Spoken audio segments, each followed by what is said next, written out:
मित्रों नमस्कार, आप है बसंत गुरु जी के साथ। वैवाहिक जीवन में बेहतरी लाने के लिए, वैवाहिक जीवन कुशलता से चले, आनंदपूर्वक चले, प्रेम पूर्वक चले, सामान्य तरीके से चले, कोई वहाँ असामान्य बातें ना हो, कोई ऐसा पागलपंती ना हो, इसके लिए क्या करना होता है? इसके लिए ये करना होता है कि आप जानबूझकर गलतियाँ ना करें। अनजाने गलती सबसे हो जाता है।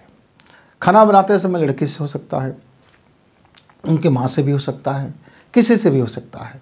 तो जो अनजाने गलतियां होते रहते हैं, तब इसको घर वालों को समझना चाहिए कि गलती जानबूझकर नहीं किया गया, अनजाने में हो गया। अनजाने गलतियों पर रिएक्शन भयानक वाला ना हो, जहरीला वाला ना हो, कटु तिक्त ना हो, समझाइश वाली हो। और हमारे उस लड़की को भी चाहिए कि जो गलतियां अनजाने में हो जाता है उसमें वो सुधार करे, कोशिश करे कि कम से कम गलती हो। अब मित्रों मसलन आप कई लड़के भी जानबूझ के गलतियां करते हैं और लड़की को नीचा दिखाने लगते हैं, लड़की को गाने देने लगते हैं, लड़की को ताना मारने लगते हैं, उनके परिवार को गंदे गंदे बोलने लगते हैं, कई तरह की ऐसे वाहियात बात बोलने लगते हैं कि लड़की को बर्दाश्त नहीं होता। वो भी किसी घर से गया हुआ है भाई।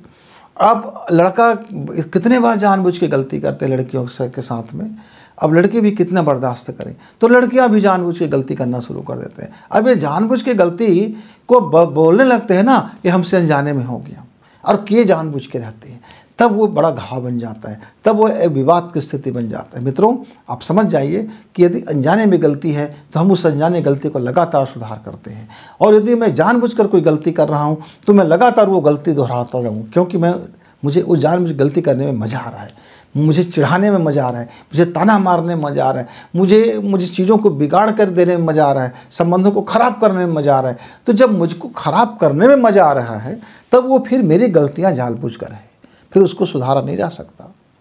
सुधारने के लिए वो सिर्फ आप सुधार सकते हैं। तो आप अपने घर में देखिए तो सही, अपने परिवार में, कि कितनी गलतियाँ जानबूझकर की जा रही है और कितनी गलतियाँ अनजाने हो रहा है। तो जितने भी गलतियाँ अनजाने हो रहा है वो तो दुरुस्त हो ही जाएगा, लेकिन जो गलतियां जानबूझकर की जा रही है उसका लिए एक ही उपाय है कि उसकी गलतियों को पकड़ करके उनसे पूछा जाए कि भाई आप ये गलती जानबूझकर करते हो तो आपको क्या आनंद आता है, क्या मज़ा आता है, क्या हासिल हो जाएगा। घर टूटेगा तो क्या मिलेगा, घर में धन संपत्ति बर्बाद होगा तो क्या मिलेगा। अब मान लीजिए मित्र, मैं मार्केट जाता हूँ, बाज़ार जाता हूँ, 500 रुपये लेके जाता हूँ, 200 रुपये की सब्ज़ी लाता हूँ, 300 को मैं घुमा देता हूँ। एक बार गुम गया, 2 बार गुम गया, समझ में आएगा। अब बार बार वही गलती होगा तो घर के लोग तो गालियाँ देंगे, तालियाँ तो नहीं बजाएंगे। उसी तरह से घर में ढेर सारे काम होते हैं, कुछ बेवकूफ़ी भरे काम हो जाते हैं तो घर के लोगों को कभी कभी गुस्सा हो जाता है, और गुस्से पे कंट्रोल नहीं रहता है तो कुछ का कुछ बोल देते हैं। तो आप लोग भी बोलते हो कि मैं जानबूझकर थोड़ी किया, अब हो जाता है दंगा। तो अनजाने में हो गया है तो आप भी उनके कहे गए वचनों को सुन लीजिए। और घर के बड़े बुजुर्गों को चाहिए कि गलती जानबूझकर की गई कि अनजाने की गई, पहले इसकी समीक्षा कर लें, पहले देख तो ले कि वास्तव में गलतियां हैं क्या।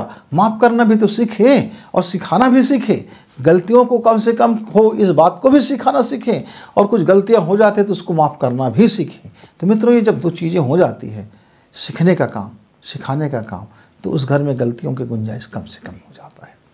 तो आप अपने वैवाहिक जीवन में अपनी गलतियों को देखें कि क्या आप जानबूझकर कर रहे हैं कि आपसे अनजाने में हो रहा है। यदि अनजाने में हो रहा है तो संबंध को सुधारा जा सकता है, लेकिन जानबूझकर आप कर रहे हैं इसका मतलब है आप संबंध बिगाड़ने के लिए कर रहे हैं। तो मित्रों आपकी अपनी नज़रिया है, आपका अपना परिवार है, तो गलतियों को सुधारें और परिवार को बेहतर बनाएं। तब तक गुरु जी को विदा।